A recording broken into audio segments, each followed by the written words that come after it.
तुम्हें इतना गहरा जख्म देंगे कि आज के बाद कभी डांस नहीं कर सकोगी। ये कहते ही हत्यारों ने किस्मत बेग के पैरों पर गोली मार दी। किस्मत दर्द से सिहर उठी और अपने पैरों बच्चों का वास्ता देने लगी, लेकिन हत्यारे नहीं रुके। उन्होंने फिर पैरों पर एक और गोली चलाई। पर बचाने के लिए जब किस्मत ने हाथ आगे बढ़ाया तो अगली गोली हाथ पर चलाई गई। खून से लथपथ किस्मत जिंदगी और रहम की भीख मांगती रही, लेकिन कातिलों ने उनकी एक न सुनी और उनके शरीर को गोलियों से छलनी कर दी। नमस्कार, आदाब, सत श्री अकाल। मैं हूं मोहम्मद इफ्तिखार। आज कहानी बताएंगे पाकिस्तान के डांसर किस्मत बेग की। कभी दो वक्त की रोटी को मोहताज किस्मत को हुनर की बदौलत चंद सालों में ही नाम, रुतबा, शोहरत और ऐशो आराम भरी जिंदगी मिली। लेकिन निजी जिंदगी की उथल पुथल ने उनकी जिंदगी चंद सालों में समेट दी। 23 नवंबर 2016 को उनका बेरहमी से कत्ल कर दिया गया। कहा गया कि साथी कलाकारों ने जलन में उनकी हत्या करवाई, लेकिन जब हत्या की असल वजह सामने आई तो हर कोई हैरान रह गया। किस्मत बेग का जन्म 1981 में लाहौर के पास स्थित गुजरानवाला के एक गरीब परिवार में हुआ था। पिता मोहम्मद गौस की मामूली कमाई से दो वक्त की रोटी नसीब होती थी। किस्मत की एक छोटी बहन भी है जिसका नाम सितारा बेग है। किस्मत टीनएजर में थी जब उनके पिता गुजर गए। पिता के अलावा घर में दूसरा कोई कमाने वाला नहीं था। ये वो दौर था जब माँ और बहन सितारा के साथ तंगहाली में गुजारा करना भी मुश्किल था। घर की बड़ी बेटी होने के नाते जाहिर तौर पर किस्मत ने परिवार की जिम्मेदारी उठाई। साल 2006 से 2008 के आसपास की बात थी। कमाई के लिए किस्मत बतौर डांसर काम करने लगी। देखने में बेहद खूबसूरत, गोली रंगत, कथई आंखों वाली किस्मत जब मंच पर आती थी तो देखने वाले एकटक देखा करते थे। एक बात का फायदा उठाने के लिए स्टेज शो के ऑर्गेनाइजर उन्हें मंच पर ज़्यादा समय देने लगे। वो डांस करती और डबल मीनिंग से भरपूर डायलॉग से लोगों को जमकर हंसाती थी।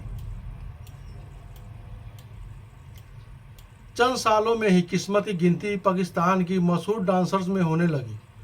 सुल्तान, फैसलाबाद, गुलजारवाला जैसे कई शहरों में घूमकर उनकी टीम सोच किया करती थी, जिससे शहर भर में पोस्टर लगा करते थे।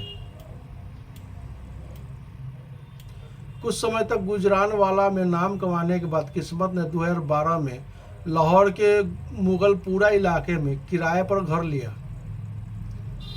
लाहौर आते ही किस्मत की पॉपुलैरिटी में इजाफा हो गया। उन्हें पश्तो सिनेमा और पाकिस्तानी टीवी शोज में जगह दी जाने लगी। इसी बीच उन्होंने अपने डांस की सीरीज भी निकाली जो पाकिस्तान मार्केट में काफ़ी बिकी। इसका सीधा फायदा किस्मत को हुआ। बढ़ती पॉपुलैरिटी के साथ कमाई भी बढ़ने लगी। कभी जर्जर घर में दो वक्त की रोटी की मोहताज किस्मत ने लाहौर के पॉश इलाके में घर खरीद लिया। बीतते समय के साथ उनकी जिंदगी लग्जरी होती चली गई।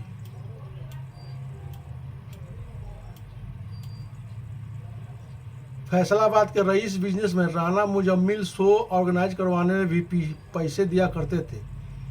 इसी सिलसिले में किस्मत बेग की उनसे मुलाकात हुई। समय के साथ राना मुजम्मिल किस्मत बेग को इस कदर पसंद करने लगे कि उन पर अपनी दौलत लुटाने से भी नहीं कतराते थे। उन्होंने किस्मत को लाहौर में घर, कार और हर तरह की सुख सुविधा मुहैया कराई। नतीजतन किस्मत भी उन्हें चाहने लगी।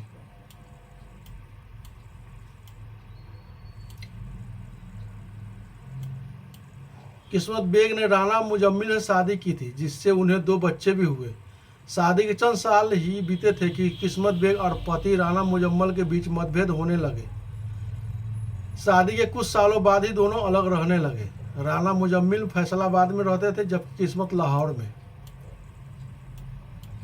अलग होने के बाद राना मुजम्मिल ने जब जब किस्मत को सोच करने के लिए बुलाया, उन्होंने इनकार कर दिया। इस बीच खबरें रही कि किस्मत के बेग का अपने पर्सनल असिस्टेंट अली भट्ट से रिश्ता है। दोनों हर समय साथ ही रहा करते थे, जिससे खबरें पुख्ता होती चली गई।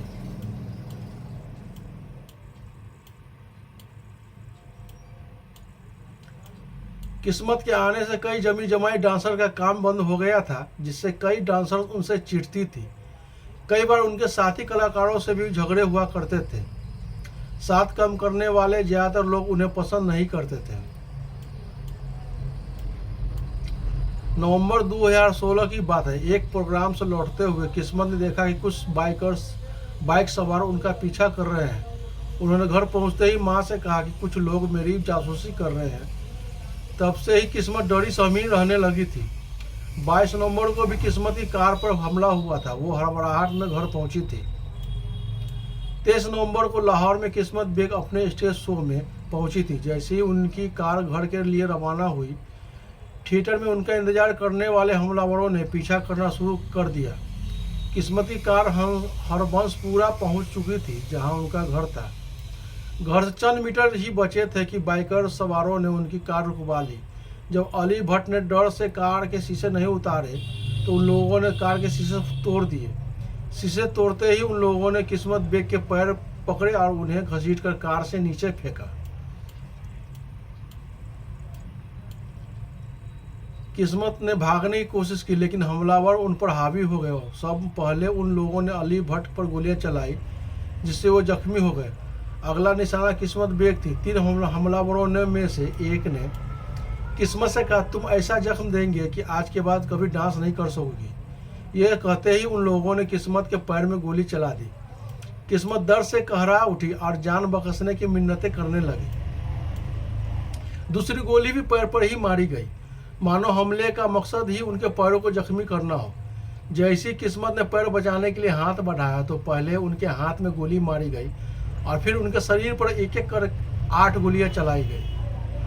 हमले के बाद तीनों सारा कीमती सामान लेकर भाग निकले। उनके निकलते ही खून से लथपथ किस्मत ने अपने घर के सिक्योरिटी गार्ड को मदद के लिए बुलाया।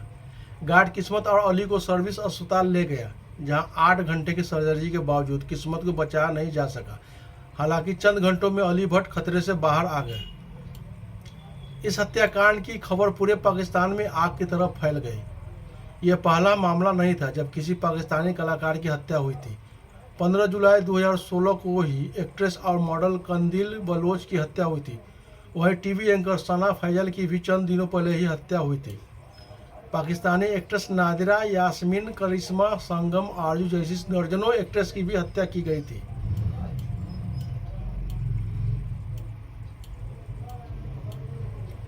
ऐसे में किस्मत की मौत से सभी कलाकार सुरक्षा के मद्देनजर चिंतित हो गए। कई कलाकारों ने किस्मत के परिवार के साथ मिलकर कनाल रोड में प्रोटेस्ट कर कातिलों को जल्द से जल्द पकड़ने और कलाकारों की सुरक्षा बढ़ाने की मांग की। इस हत्याकांड की जांच की जिम्मेदारी CI को सौंपी गई। शुरुआती जांच में पाया गया कि किस्मत बेग के साथी कलाकारों ने जलन में उनकी हत्या करवा दी। इस मामले में एजेंसी ने उनके साथ काम कर चुके महानूर से भी घंटों पूछताछ की। इस मामले में एजेंसी ने उनके साथ काम कर चुकी महानूर से भी घंटों पूछताछ की, लेकिन कोई नतीजा नहीं निकला। पुलिस को किस्मत बेग के साथ मौजूद उनके PA अली भट्ट पर भी शक था। इसी बीच फैसलाबाद में हुई एक छापेमारी में 3 गैंगमैन की गिरफ्तारी हुई। तीनों ने पकड़े जाते ही किस्मत बेग के कत्ल का जुर्म कबूल कर लिया। उनका इकबाल जुर्म हैरान करने वाला था। आरोपियों ने बताया कि उन्हें इस कत्ल को अंजाम देने के लिए 5 लाख रुपए दिए गए थे। रकम देने वाला कोई और नहीं बल्कि किस्मत का पूर्व पति राना मुजम्मिल था।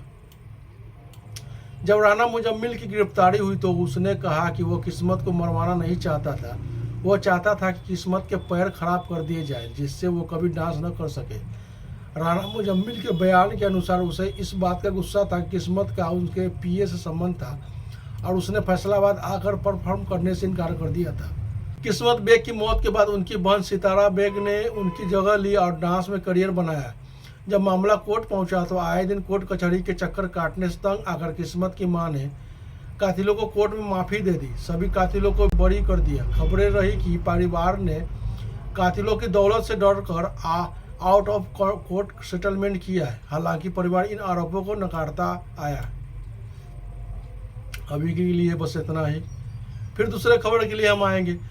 और अगर ये कहानी अच्छा लगा हो तो हमारे चैनल को सब्सक्राइब कीजिए, लाइक कीजिए और अपने दोस्तों में भी शेयर कीजिए, ताकि हम आगे और भी इस तरह की कहानी लाते रहें। बस अभी के लिए इतना ही। जय हिंद, जय भारत।